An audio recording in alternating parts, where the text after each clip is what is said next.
VC કર્મચારીઓ ગાંધીનગર પહોંચ્યા હતા। કમિશન નહીં પરંતુ ફિક્સ વેતન પ્રથાના અમલ સાથે સચિવાલય ખાતે રજૂઆત કરવામાં આવી હતી।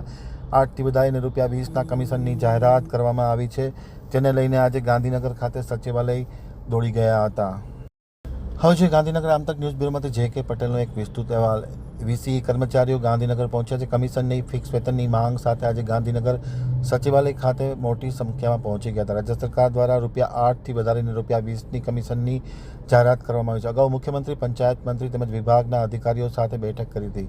બેઠક બાદ સરકાર સાથે આ મુદ્દાની બાંહેધરી આપવામાં આવી હતી। ઈ-ગ્રામ યોજના હેઠળ કામ કરતા કર્મચારીની મુખ્ય 4 માગણીઓ હતી, જેમાં કમિશન પોલિસી બંધ કરી લઘુત્તમ ફિક્સ વેતન કરવું, જોબ સિક્યુરિટી, આરોગ્ય વીમા કવચ પૂરું પાડવું, છૂટા કરેલ વીસી કર્મચારીને પરત લેવા, પરિવારને સારું ભરણ પોષણ મળી શકે તે માટે સરકાર કમિશન પ્રથા બંધ કરી ફિક્સ વેતન આપે તેવી માગણી કરવામાં આવી હતી, જેનું સમાધાન કરાયું હતું, પરંતુ અમલ નહીં થતાં આખરે ફરી એક વખત આજે ગાંધીનગર ખાતે પહોંચી ગયા હતા।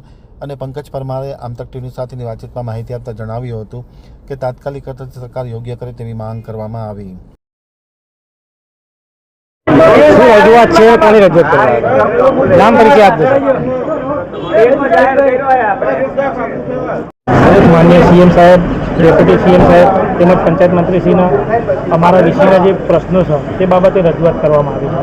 છેલ્લા 7-8 વર્ષથી લઈને અમે વારંવાર સરકારશ્રીને રજૂઆત કરી છે કે જે કમિશનની જે પોલિસી છે તે પોલિસી હટાવી અને ફિક્સ વેતન, એક લઘુત્તમ વેતન આપવા બાબતે સરકારે યોગ્ય નિર્ણય કરવો જોઈએ। આ બાબતે સરકારે અમને બાંહેધરી આપી છે કે તમારા પ્રશ્નનું નિરાકરણ કરીશું, પરંતુ હજુ સુધી અમારા પ્રશ્નનું કોઈ નિરાકરણ થયું નથી। હમણાં સરકારે ₹20નો જે એક પરિપત્ર જાહેર કર્યો તો વીસીના યુનિટ દીઠ ₹20 આપવામાં આવશે, પણ આપના માધ્યમથી સરકારશ્રીને અમે વિનંતી કરીએ છીએ કે ₹20 સાહેબ અમારે નથી જોઈતા। સરકારશ્રી એ ₹20નું જે કમિશન નીતિ છે એ બંધ કરી અને એક ફિક્સ વેતન, એક લઘુત્તમ વેતન આપવામાં આવે, જેથી કરીને જે ગ્રામ્ય કક્ષાએ જે સરકારશ્રીની તમામ યોજનાઓ છે જેના વીસી શિવાળાના માનવી સુધી પહોંચાડી અને સરકારશ્રીની તમામ યોજનાઓને સફળ બનાવે છે, આજે ગ્રાઉન્ડ લેવલ ઉપર કામગીરી જે વીસી કરી રહ્યા છે એ કમિશન નીતિના લીધે શોષણનો ભોગ બની રહ્યા છે। આ સરકારે શોષણ દૂર કરી અને એક સન્માનજનક એક લઘુત્તમ વેતન સરકારે આપવું જોઈએ એવી સરકારશ્રીને અમે નમ્ર અરજ સાથે આજરોજ વિનંતી કરી છે અને રજૂઆત કરી છે।